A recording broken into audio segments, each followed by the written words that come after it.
Microsoft is a pure example of absolute tyranny.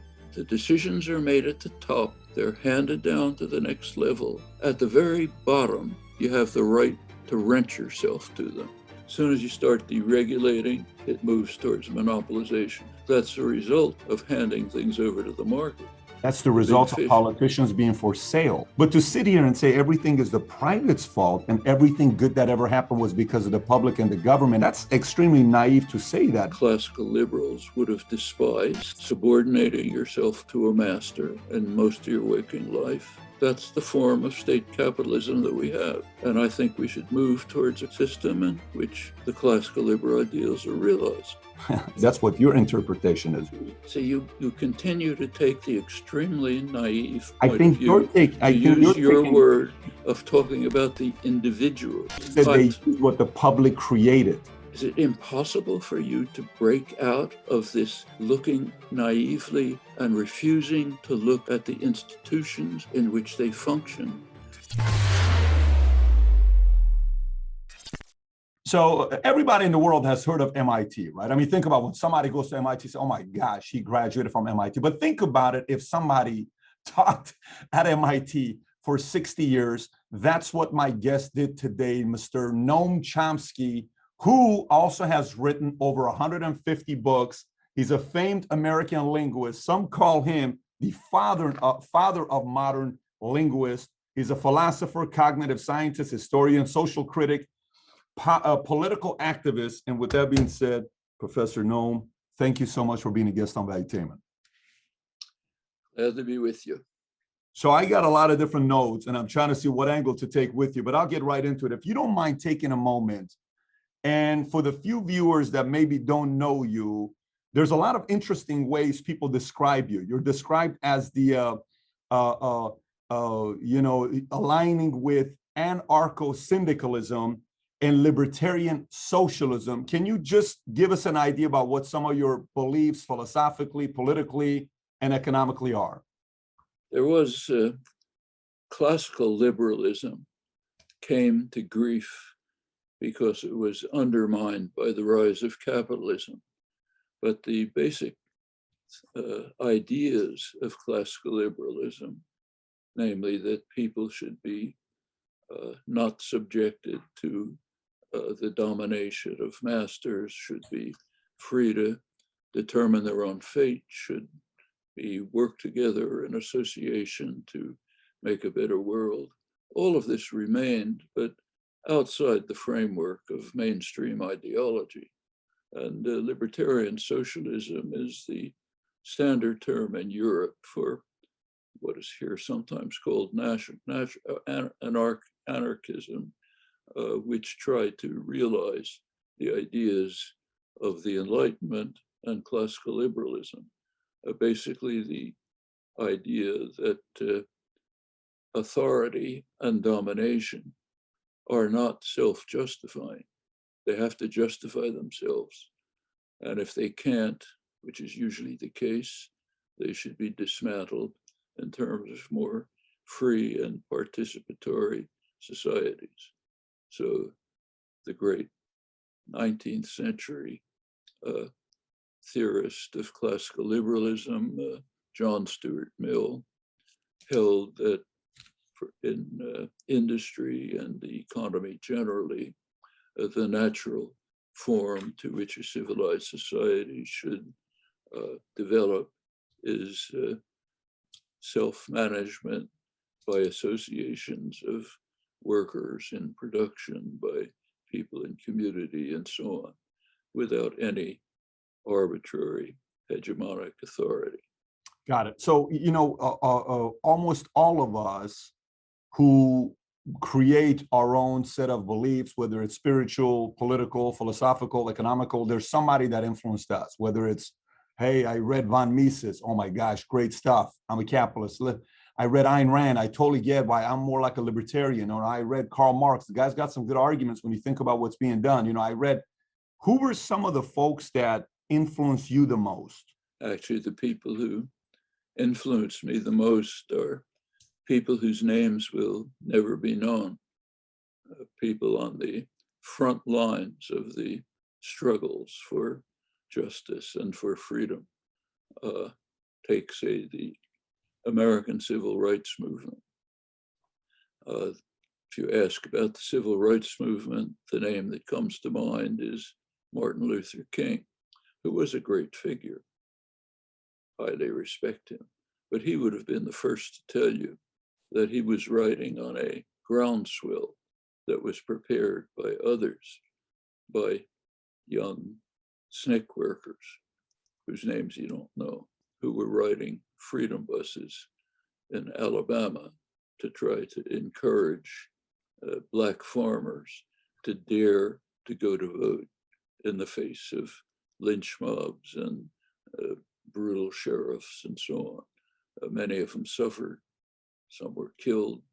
Those are the kind of people who I think we should respect and honor. We rarely even know their names. And there are people like that all over the world. Much of what they do is very inspiring.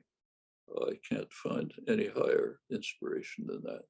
What books maybe, and that was very helpful to share that because it makes me think, but what books did you read as a young man coming up? Because it seems like a lot of your philosophy was established very early on. And I know, you know, in one of your books, you talk about how you grew up as a center leftist, more on like the FDR political type of a range where you were with your family.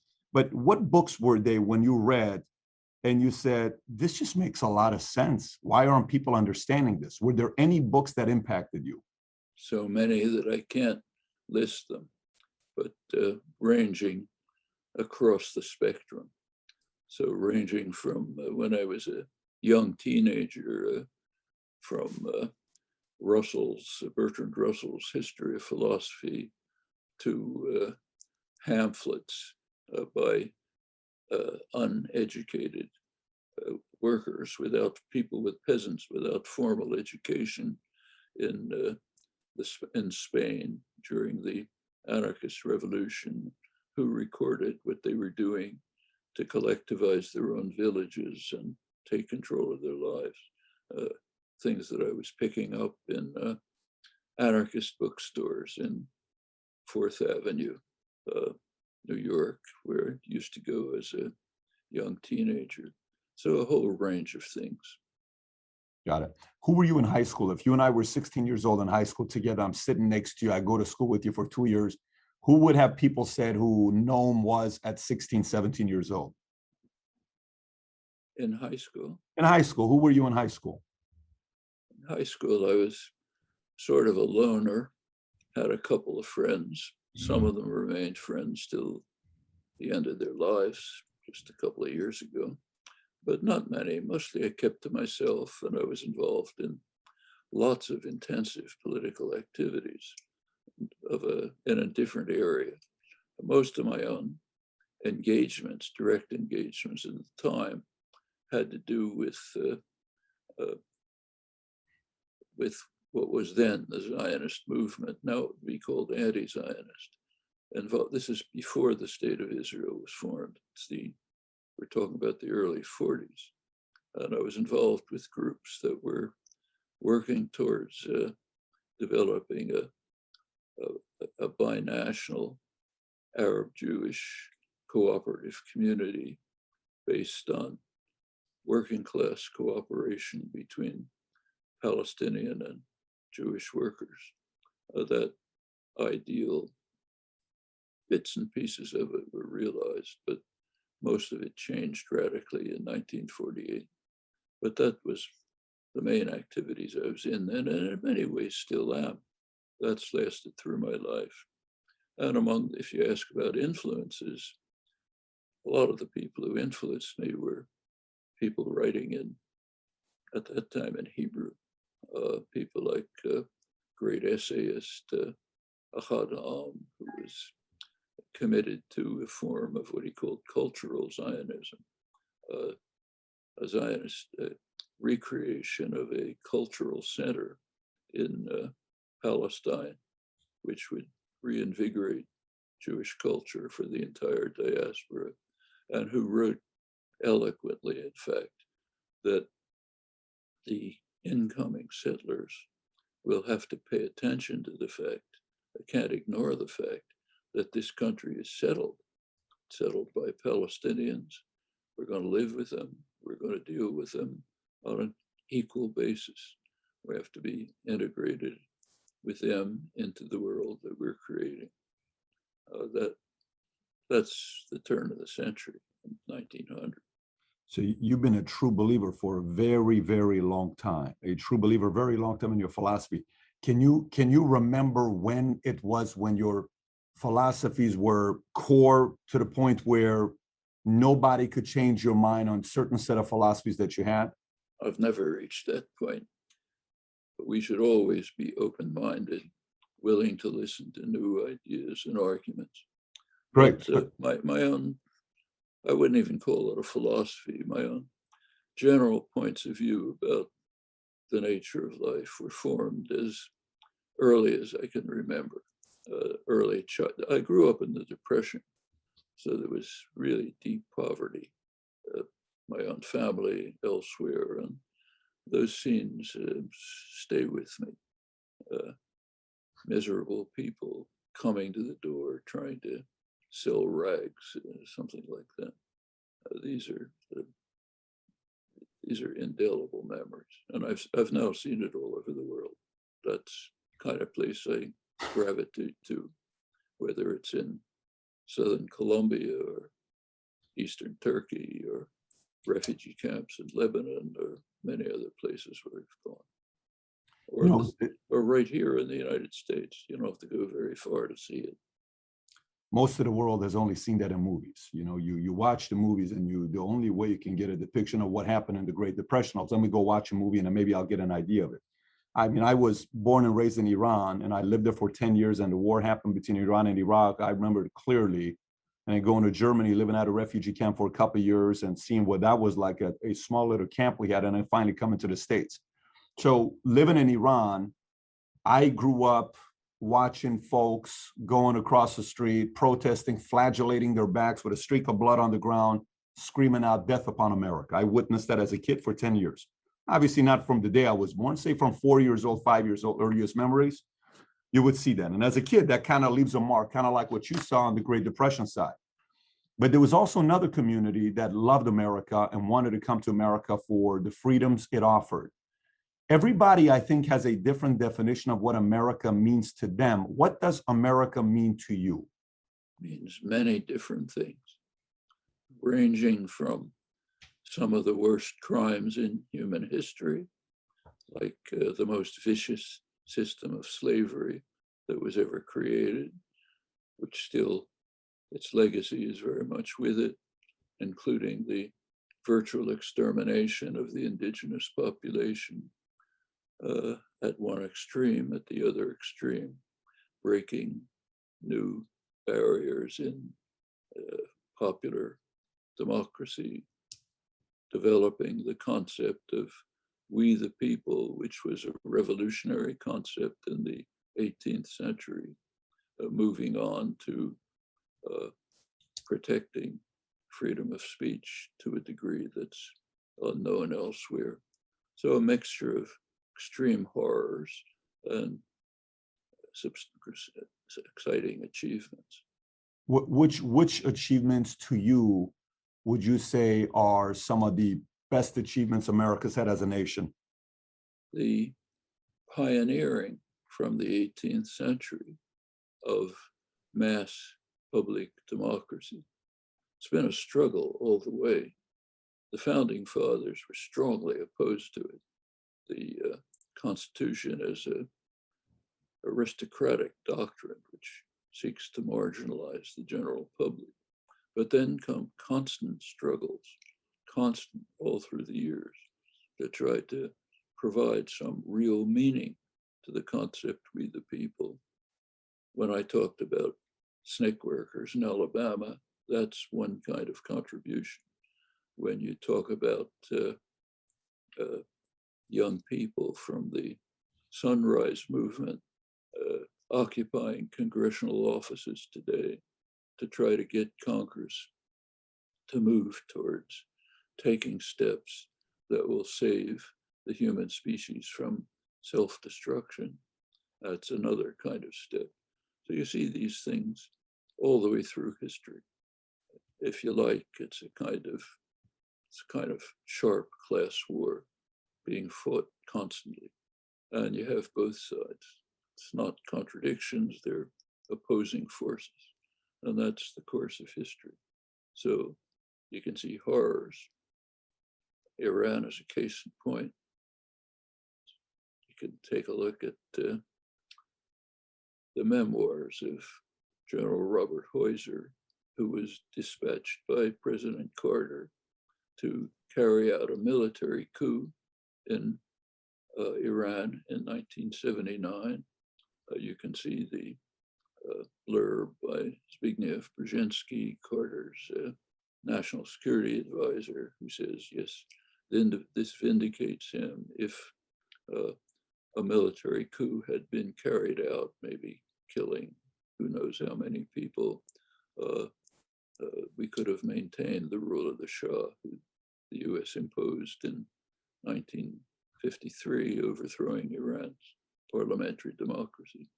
So you can see that. You can see other things.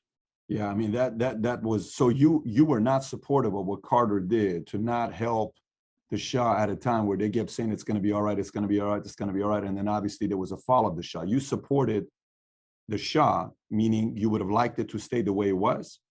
That's a different question. Once he was ousted, the question is, how should he be treated? I felt, despite his enormous crimes, and they were terrible, he should be treated humanely. But that's a separate question from the Carter-Brzezinski plan to carry out a military coup. Actually, this was described openly by Israel's de facto ambassador to Iran, who publicly announced in 1979 that Israel had very close relations with the Shah, that what's needed in Iran is a bloody military coup, which may kill 10,000 people, but that will suppress the uprising and restore the tyrannical rule of the Shah. That's what they had in mind. Well, I'm opposed to that, but I'm in favor of treating the tyrant humanely once he was ousted. Interesting. I mean, if you study it a little bit deeper, I'm from there, so I put a little bit more time into that specific topic. It was also the 25-year contract, the oil between France, Germany, UK, and I'm sure you were this with US, where they were not happy about the fact that the Shah was about to raise the prices, and 1979 was a specific year when the prices was going to go up. So they had a private meeting in South or Central America to figure out a way to make this strategy was four nations wanting to make sure he didn't stay in power the way he did. So it was extremely strategic, but it's interesting to see the fact that you still want the individual to be treated in a humane way. You know, if I read some of your books, like if I read Who Rules the World, the book that you wrote, Who Rules the World, if I watch your documentary, if I watch some of our interviews, if I go watch you and William Buckley have a debate, if I go watch any of the stuff that you've done a lot of work, your catalog of work is very wide and very deep.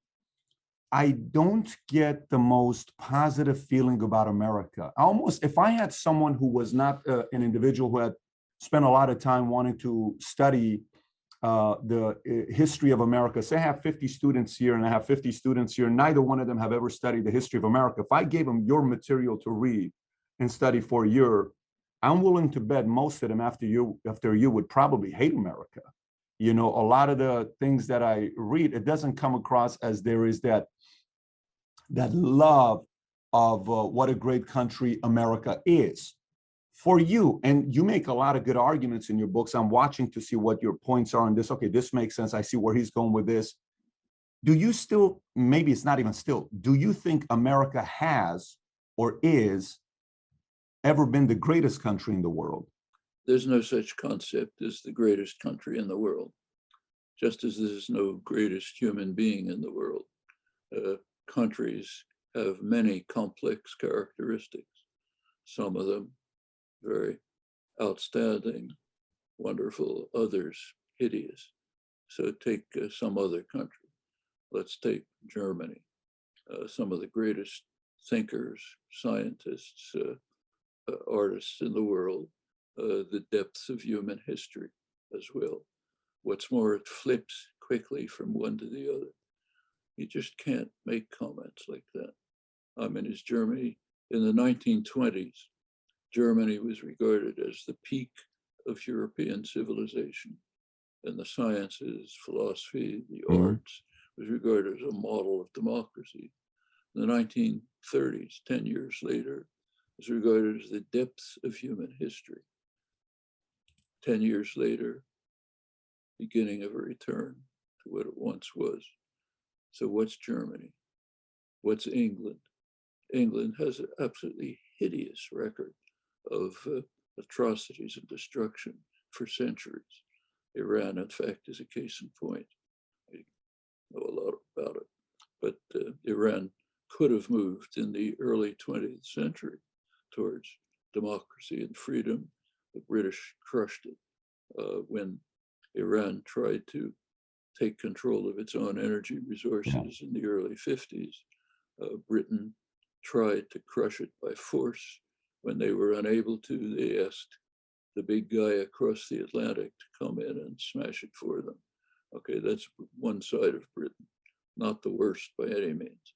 On the other side, it has, again, my favorite philosophers in history right in front of me. I have a book about the friendship between Adam Smith and David Hume in the 18th century, two outstanding figures, two of my famous figures in history. So that's another side of England. So what's your attitude towards England?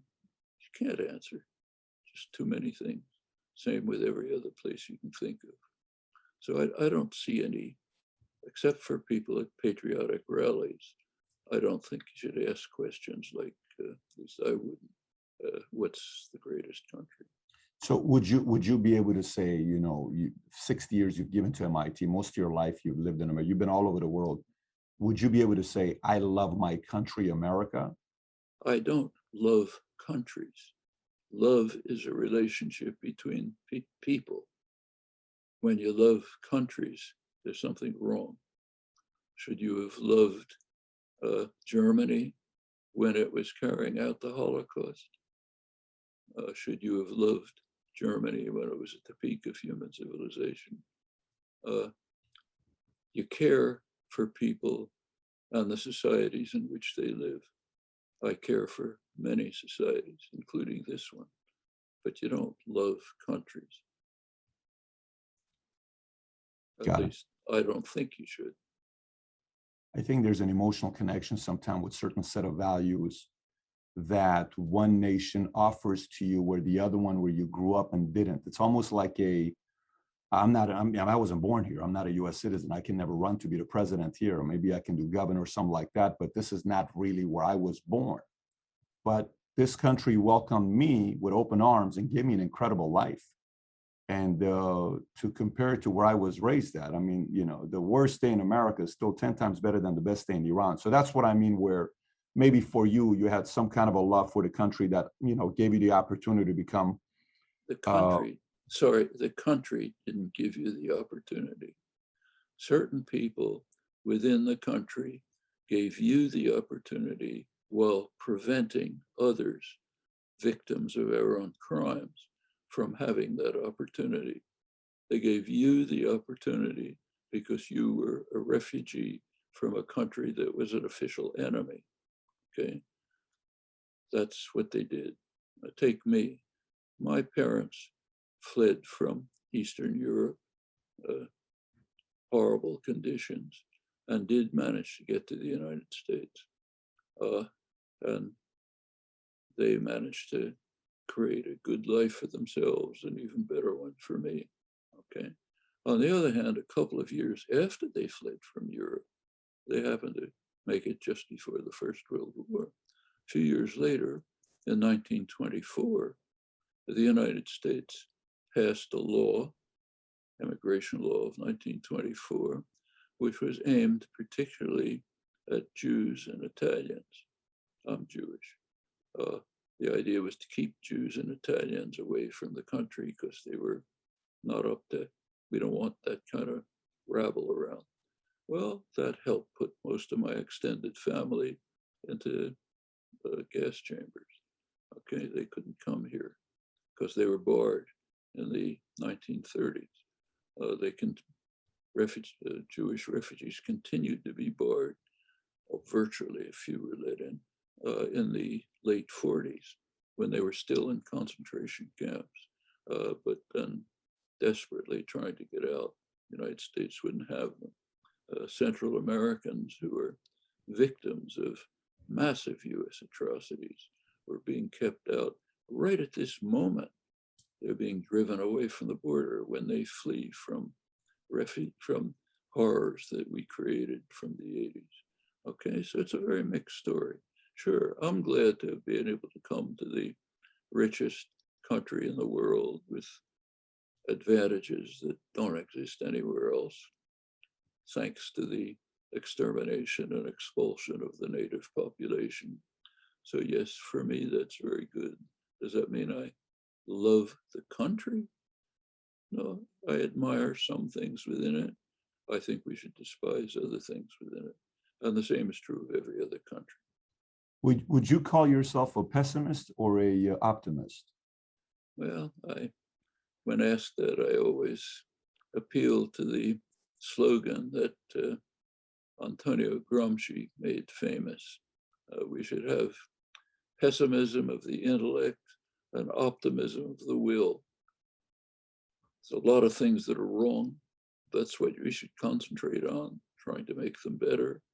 And we should be optimistic about the power to do so, no matter what the obstacles. Yeah, it almost reminds me of, you studied obviously a lot of philosophy. I'm assuming you also studied probably Stoicism with Seneca and, Marcus Aurelius and the whole, how Stoicism got started, where prior to it used to be called cynicism. And a couple guys are like, listen, I don't want to be part of this cynicism community. It was a philosophy, and Seneca kind of stepped away and says, I'm just going to go do something else. And then boom, Stoicism got started into what it is today. But it was more of the mindset of, I can do something about my life to improve my life. Do you believe the individual has the ability and the control and the responsibility and the ultimate level of accountability to help improve their situation and their lives? Not just your own life, but to improve the world for all of us.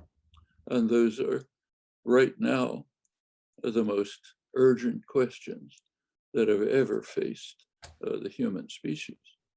After all, we might not like to think about it, but we have about a decade or two to answer the question as to whether organized human life will persist on Earth. Nothing less than that. Very stark question. How certain are you of that? To say a decade or two, that's a pretty extreme statement to say we only have a decade or two. Why do I say that? Yeah. Because it's a fact. If we don't deal with the increase of heating the environment, we will reach tipping points which are irreversible. Doesn't mean everybody's going to die tomorrow, but we'll be off on a course which will be unstoppable and will lead to essentially the end of organized human life on Earth, along with millions of other species which we're destroying at the same time. We can't be certain about this, but there's a very high probability of it. In fact, virtual unanimity among scientists that this is what's going to happen unless we take control within the next few decades. So to say it's a fact, that's a pretty strong statement to say it's a fact. Fact means like, 100% we're going to be there. And nothing is 100%. Okay. Quantum theory is not 100%. Theory of relativity is not 100%. In the empirical world, you never have certainty. I'm just saying, you said fact. I'm just repeating, you said fact. So I think what you're saying is there's a possibility, but not necessarily factual. Yes, but there's a background understanding since the 17th century that in the world of empirical fact, you never reach certainty. So when we talk about facts, as we do freely, we always mean it with that qualification in the background. We're not going to stop using the word fact. Like, it's a fact that if I take this coffee cup and I let go of it, it's a fact that it'll fall to the ground. So there, in fact, is a very slight possibility that it'll rise to the sky. Okay, happens to be the case. There's a spectrum of possibilities of which the overwhelmingly high probability, so high that there's no need in the practical world to consider anything else, is that it'll fall to the ground. But there does happen to be a very minuscule possibility that it might go to the sky. But when we talk about facts, we have that understanding in the background. Yeah, I mean, I just never seen anything fall up. And I've lived 42 years. I've had a hard time seeing. I mean, if things would have gone up and I would have jumped a little higher, I would have been in the NBA today. So I'm hoping that was kind of favoring me, but I couldn't jump more than 15 inches. So I could never go into the NBA. So factually, some of this stuff, maybe I got some work to do on. Actually, there is, not that you would do it, but it's just one of the things that could happen in the universe. So yes, could happen in the universe, but that's a could. That's not a fact, though. But to say factually in the next 10 or 20 years, that makes somebody sit there and say, 2 times 2 is 4. That's a fact. 2 times 2 is not going to be 5 tomorrow. There's a possibility it'll be 5 tomorrow. That puts a lot of fear in some folks who haven't read as much as you have to say the world, we're going in the direction with climate change in 10 or 20 years. That's a scary thought. No, sorry, that's a misunderstanding. Sure. Every empirical fact that you can think of has a possibility of being wrong, whatever it is. That's been understood for centuries. And that's different. That could be your opinion, my opinion, research, who wrote it. It's not a matter of opinion. By now, modern physics even explains it in some detail. So it doesn't mean we should stop talking about facts. Of course we should. But we should talk about facts with a recognition, always barely possible, sometimes almost inconceivably small probability that they're wrong. So we continue to talk about facts. So when I say it's a fact that this is going to happen, that means there's an overwhelmingly high probability. And we know the reasons. I think there's a big difference. We know the factors and so on. Yeah. If you want every statement that's ever made to be added to this qualification, okay, I don't think that's a wise policy. We should continue to talk about facts. Sure. No, I just think, one of the reasons why we've gotten to where we are in America, this is my opinion. This is not a fact. This is my opinion. I'm very comfortable being wrong. I think one of the reasons why we've gone to where we are today in America, as divisive as we are, is because both sides think everything they believe in is 100% factual. This is coming from a skeptical Christian. This is coming from a guy that grew up an atheist for 25 years. And I'm sitting there debating all these different issues in the Bible. And I'm like, wait a minute, this doesn't make, and I'm a math guy. So I understand what you're saying. I appreciate that. But let's go to a different topic here. So let's talk about capitalism. Let's talk about capitalism. We have different economical systems in the world. No matter how much I study what you say, you'll take shots at Obama. Then you'll take shots at Bush. Then you'll take shots at Nixon. Then you'll take shots at Carter. Then you'll take shots at Trump. So it's not like you are blindly, no matter what, only defending anybody that is on one side. You're not that. That's not you. You're not a such and such person, such a perfect leader. He can never make a mistake. You don't come from there. That gives you a lot of credibility as a reader to say, I'm actually interested to see what he's thinking about it here. But if we look at economical systems, we got capitalism, we got socialism, we got communism, and then, a couple other things. Marxism would be pretty much the same as socialism, communism, a part of it. What do you think about, like when you think about capitalism, out of all the systems that we've had and the results that capitalism has created, what are your thoughts on capitalism? Well, first of all, I have a different conception of the various options in the world. You see many different kinds. I see one. Every society that's functioning has some variety of state capitalism. Some elements of capitalism constrained by state power. That's true of the United States. It's true of Britain. It was true of Russia under the so-called communists. That's true of China. We can look at the different variants of state capitalism that exist. I think they all have some advantages, many defects. Now, as far as my discussing Biden, Obama, Bush, and so on, there are two kinds of, we have a finite amount of time and energy. We can decide how to use it. One way to use it is to march in parades, praising the magnificence of our leaders and countries, along with great mass of other people. Pretty useless activity, in my opinion. The other possibility is to see what's wrong with existing societies and work to try to change them. Okay. My feeling is that's where attention and energy should be devoted. So every one of those figures that you mentioned did a lot of things that I think were very wrong, very harmful to others and ourselves. And I think not just them, but the people around them, the social forces that within which they were functioning and so on. So I think the sensible thing to do is look at those and try to improve and change them. If that gives an impression of being negative, yes, it's true. I think we should be negative about things that ought to be changed. If you want to applaud, join the multitudes in the parades and praise what's nice, fine, that's okay. It's not a very worthwhile. You want to do it on July 4th, okay, but not devoting your life to it.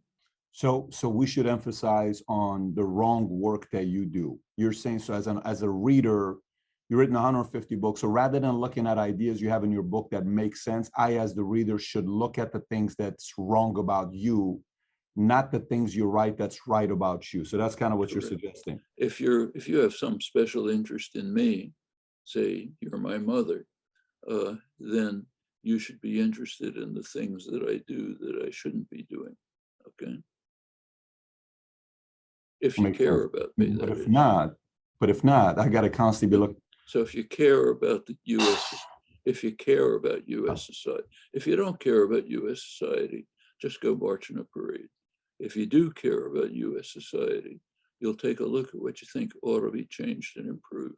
So what you're saying is, if I'm constantly looking at things that are wrong instead of things that are right, I should, that to me means less celebration, more being critical. So I should spend more time protesting than attending parades. Not just protesting, trying to change. If you care about the society at all, you'll be concerned with trying to change the things that are wrong, that hamper its development, that hurt the people in it, and that are harming other people in the world. You'll be committed to changing those if you care about the society. If you don't care about the society at all, you can march in parades. Yeah, but you know, I mean, I get that. Okay, fine. Let's continue with that. So capitalism, what is, in your opinion, what is wrong with capitalism? Where do you see the flaws and challenges in capitalism, and what will be a better alternative than capitalism? Well, first of all, since there is no capitalism, almost everything we have is an alternative to it. Everything, in fact.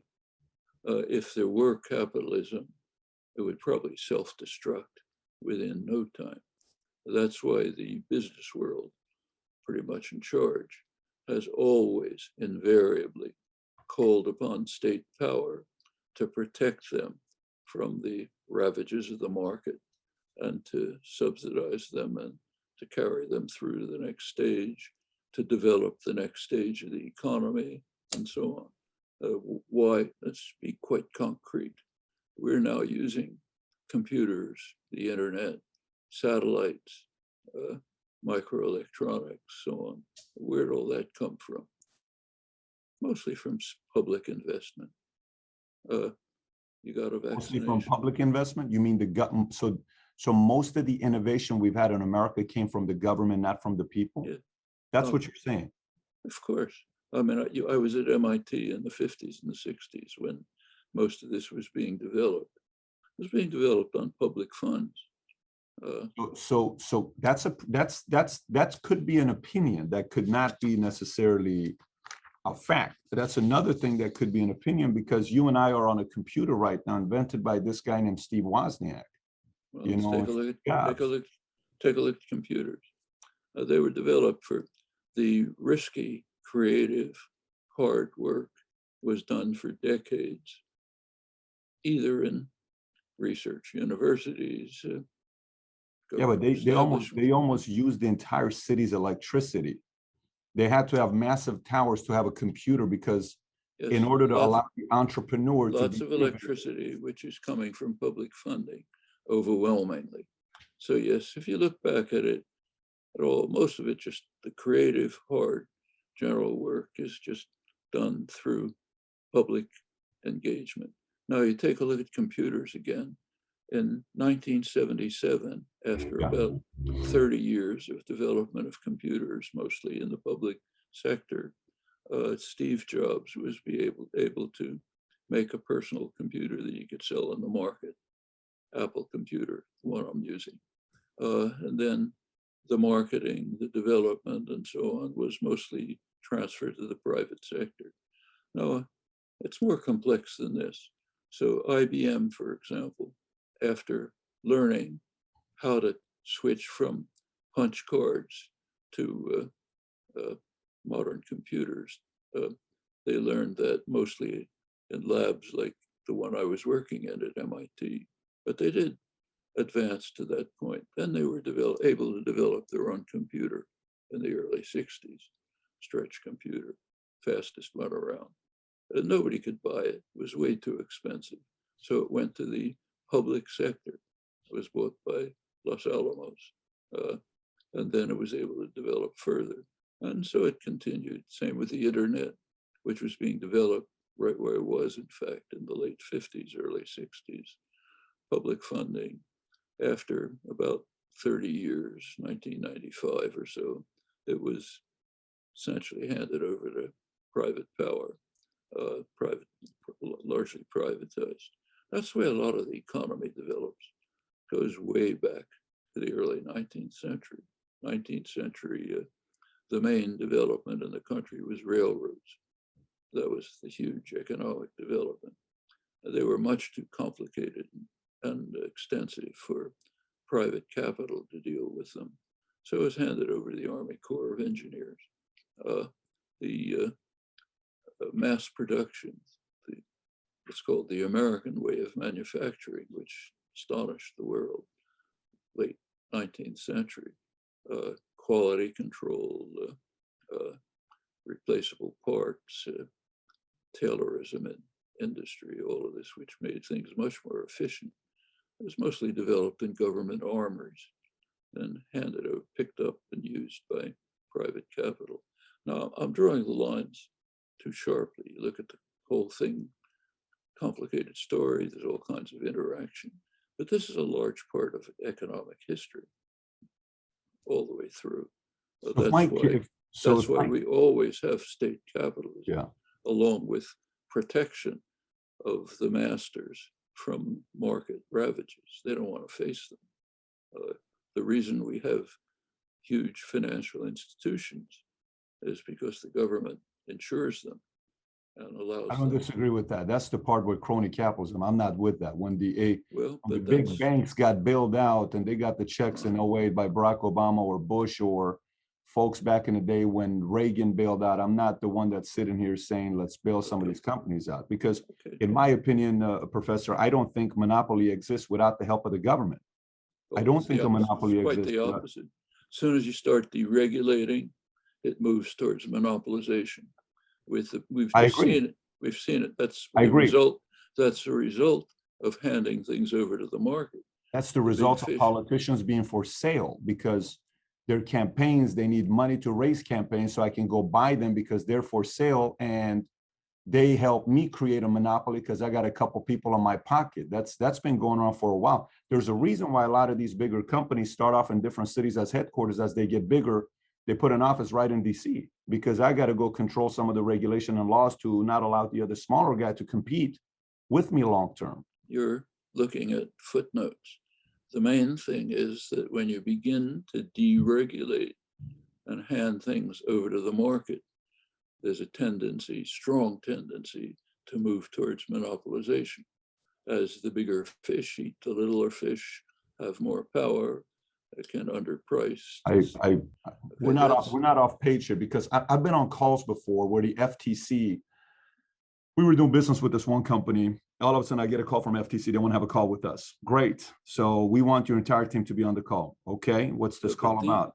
To go back to capitalism, that's why the owners and managers of the world, those who Adam Smith called the masters of the universe, the owners of concentrated capital, that's why they have always called on the state to rescue them from disaster. So going back to the original point, all over the world, we have one or another variety of state capitalism. But why do politicians fall for that though? What? Why do politicians fall for that? Politicians can say, we're not bailing you out. Why do they bail them out? The politician doesn't have to say, yes, we'll bail you out. No, we're going to let the market decide how you do. Why would they bail them out? Sorry, why would they want? So you're saying these masters of the universe that Adam Smith talks about, they almost always go to the public to bail them out. But the public has the right to say, no, we're not going to bail you out. Why do they keep saying yes? Because they have very few choices. No, if you're an individual, right, and you say, I don't like the monopoly of the Comcast and right. 2 or 3, what are you going to do about it? Well, no, I'm gonna. The public is to sit here and say, but to sit here and say everything is the private's fault and everything good that ever happened was because of the public and the government, not the private. That's extremely naive to say that, because you're then painting the picture of the public and all the responsibility that they have to reject these ideas by these. On the contrary, everybody's for sale. All the politicians are for sale. It's the opposite. I'm the one who's saying the public can do a lot. That's what I've been saying all along. I'm writing about. You asked me who I respect. It's the people on the ground who are doing things because they have the options. So what do you think? So what do you think about the guy that worked at IBM and he was making $30 an hour and he works there and he's one of the public, he's one of the smaller guys, and he leaves after making $82,000. He doesn't like the way IBM does something, goes and starts his own company. He becomes a billionaire. He went from being the public to being the top 1% of 1% of America. Is he now a bad person? I am not talking about the choices that individuals make. These are the footnotes. If you want to be totally naive about the system, take a look at the footnotes. If you want to pay attention to the things that matter, take a look at the major institutional factors. Okay? We have a high concentration of economic power, has enormous influence over the state. We have institutions based on a conception that classical liberals would have despised, namely subordinating yourself to a master in most of your waking life. Those are the fundamental principles on which the economy is based. People have choices, they have options. Let's be concrete about it. So when Reagan came in, and Reagan and Thatcher, and launched the neoliberal revolution, which transferred power even more than normally to the hands of unaccountable private power, the first thing they did was to smash unions for very good reasons. Unions are one of the ways in which people can get together to defend themselves from the onslaught of private power. So if you want to move towards a world where power is in the hands, even more than usually, of unaccountable private power, you want to eliminate this defense. And there's been a continued onslaught against the possibilities for workers to organize and defend themselves ever since then. It's a large part of it. And so yes, these are the concrete things that happen in the world, okay? I don't care about what some guy in IBM decides to do with his life. That's for him to decide. Is that good? Is it good to have those? Is it good to highlight those stories where somebody who was a low-wage $15 an hour guy, $30 an hour person went and changed his life and became wealthy and his dreams became a reality and created 20,000 jobs? Should we recognize that and turn them into heroes in America? Should we recognize it? Say Steve Jobs. Yeah, Steve Jobs did a good job or Bill Gates of taking what had been created mostly in the public sector by lots of people whose names you wouldn't even know unless you happen to be working there for decades. They took all this and they turned it into something marketable, which produced a lot of profit for themselves and some jobs on the side. Some jobs on the side. You just say some jobs on the side, like maybe they created 7 jobs. Apple employs a lot of people. Microsoft employs a lot of, Walmart employs 2.5 million people. It's not some jobs, that's private. That's not necessarily the government That's creating. right. Making use of what was produced by the general public. Okay, that's correct.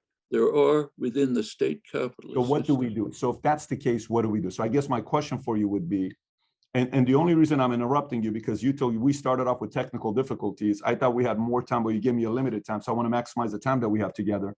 So if that's the case, so what is a system? So it seems like it's a sin for me to employ somebody in your eyes. Like if I employ anybody and pay them a salary, it's a sin. So what's my alternative? What should I do to be holy where I'm not taking advantage, in your eyes, where I'm not taking advantage of somebody else? Because in your eyes, if the private market hires and gives somebody a job, they're like they own the person. But if the government does it, they're being very virtuous. Not the government. You're eliminating the fact that it's the people who are doing it through the mechanism of the government. It's the taxpayer who developed computers, the internet, your iPhone. So what do we do though? So walk me through it. So one of the criticisms that we do? What do we do? Yeah. Exactly what John Stuart Mill talked about, what Abraham Lincoln talked about, what all classical liberals talked about before it was destroyed. Hand it over. The people who created it should manage and control it. The management and decisions and control should be in hands of the participants. You should change autocratic, tyrannical structures to democratic, participatory ones. Okay. Have you ever ran a Noam, have you ever ran a company? Have I ever run a Company? Okay. I've also never created relativity theory. No, but if you've never ran a company, what I mean by that is the following. So I bring people smarter than me, like yourself, to be challenged. I like being challenged, right? But on the company side, to say, have the people who created it run it. The people who created it don't run it. They turn it over to managers who run it. They may make some contribution, or they may just go somewhere and live off the accumulated capital. But the fact is the question is of the people who manage it, should they be appointed by a tyrannical authority, which is unaccountable, or should they be chosen by participation of the people who actually take part in and run the place? Should they be able to participate and control and decide how to manage and run it? That can be done extremely successfully. Where has that been proven? Oh, some of the most successful enterprises in the world are run that way. Give us 5 of them. Mondragon, for example, the huge conglomerate You're using the exception now. You're using the exception. It's not most. It's less than 1% of 1% of companies. Yeah, that's right. Most of it is government. Most of what happens is what I described. The taxpayer pays for the risky, hard, creative work. Particular individuals are able to exploit what has been done at the public expense, turn themselves into tyrants who run things, sometimes for the benefit of the population. That's the form of state capitalism that we have. And I think we should move towards a kind of system in which the classical liberal ideals are realized, and people are able to democratically participate in deciding how to manage and run their lives, including the institutions in which they work. Professor, with all due respect, if you think they ought to be tyrannies, fine, say so. It's not, but that's what your interpretation is. You use words like exploit. You use words as tyrannical leaders. You use they are. There's nothing. But there's a lot of people to sit there and say We also had folks that many of these folks are noble human beings who took time away from their families at a time to create a job and create a business that led to creating jobs for other people. 50% of jobs in America today are created by small business owners. These people are not millionaires. These are folks that maybe run a liquor store, maybe run a small market, maybe run a small shop, maybe do some real estate locally, and they hire 5 people that work for them. They make $100,000, $200,000 a year. That's half of America's employed by small business owners. Are they tyrannical entrepreneurs and business? So you continue to take the extremely naive point I think of view. Use your word of talking about the individuals. I haven't said a word in criticism about Steve Jobs or Bill Gates or somebody running a small store. Yeah, but you said they use what the public created. You said they use what the public created. And then they were able to create some jobs. Is it impossible for you to break out of this looking at footnotes naively at the individuals and refusing to look at the institutions in which they function? You take a look at the institutions so take a business, take Microsoft. Microsoft is a pure example of absolute tyranny. The decisions are made at the top. They're handed down to the next level, go down to the bottom. At the very bottom, you have the right to rent yourself to them. That's what was abhorred, not only by classical liberals, but by thousands of years of tradition. We've internalized it, and I don't think we should. I think these institutions should be run democratically by the people who participate in them, making use of the contributions that the general society, the general public has made over the years to create the technology that is now being appropriated to use in these ways. That's the issue. That's nothing to do with individuals. Maybe the guy who runs it is the nicest guy in the world. Fine. I'm talking about what the institution does.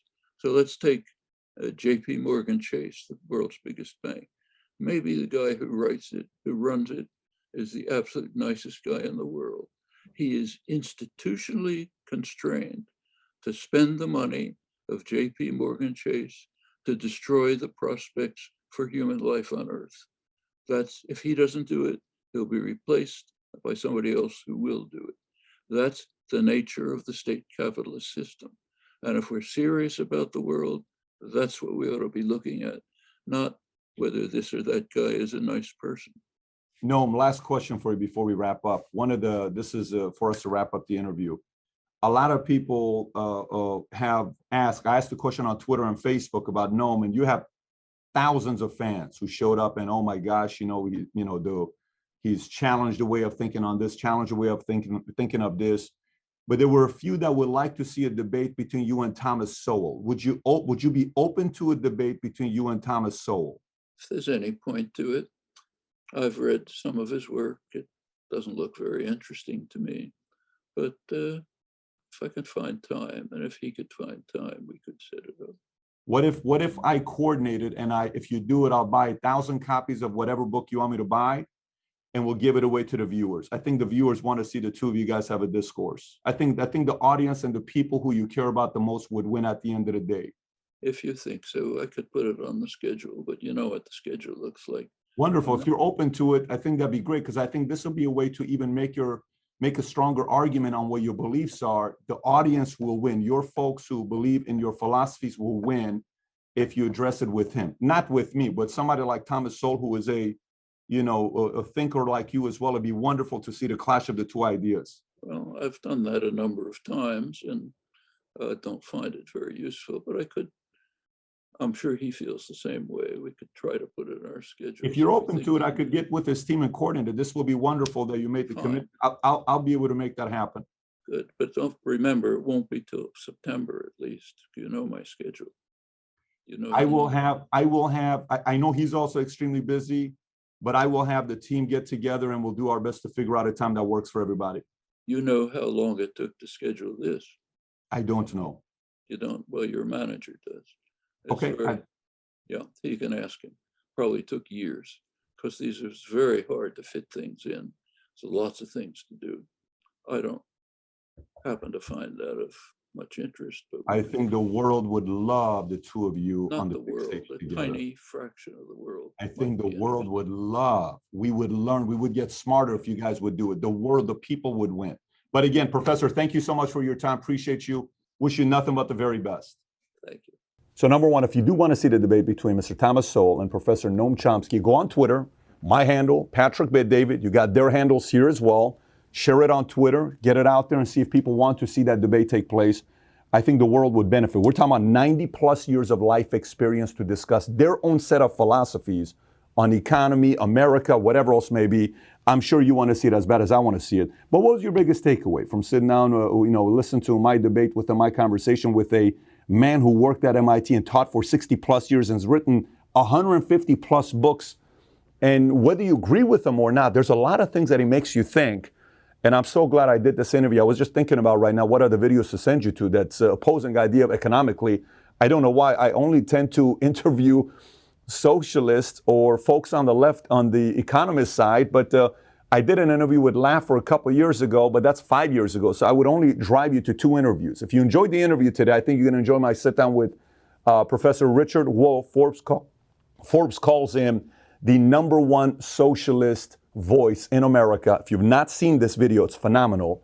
The other one is with a communist, Slavoj Žižek. If you've not seen this, he will definitely entertain you. Both of them are great.